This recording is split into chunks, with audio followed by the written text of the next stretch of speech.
Sir, the proposed bill would significantly affect approximately 90,000 Sri Lankan Tamils currently living in India, most of whom have been residing in this country for nearly 3 decades or more.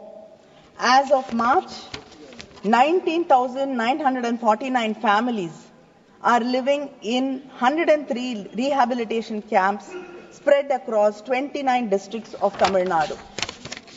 So in Tamil Nadu, we do not call them refugee camps. Our Chief Minister has renamed them as rehabilitation centers. So, but this bill does not look at these people who've left their homes, who've come to India seeking refuge to protect themselves. Kanimozhi जी ने कहा कि इतने सारे तमिल शरणार्थी आए हैं, इसके लिए भारत सरकार की नीति क्या है। बहुत अच्छा मुद्दा मान्यवर, मेरा भी वो शरणार्थियों के लिए दिल इतना भी दुखता है जितना कनिमोजी का दुख। मगर उन्होंने कहा आपकी नीति क्या है। मैं नीति बताता हूं। 1986 से जो भारत सरकार का नीति है, और जब आप 10 साल यूपीए सरकार में थे तब जो आपका नीति था वही हमारा नीति है। ये तो 74 से आए, अब 10 साल था, दयानिधि जी भी मंत्री थे, बालू जी भी मंत्री थे, कुछ नहीं किया।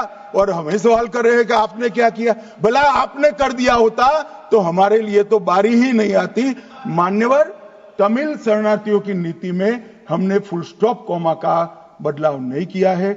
जिस सरकार में डीएम के हिस्सेदार थी वही नीति को हमने जस का तस अपनाने का काम किया है। अगर कुछ बदलाव करना है तो मुझे दे दो, देखना हम सोचेंगे।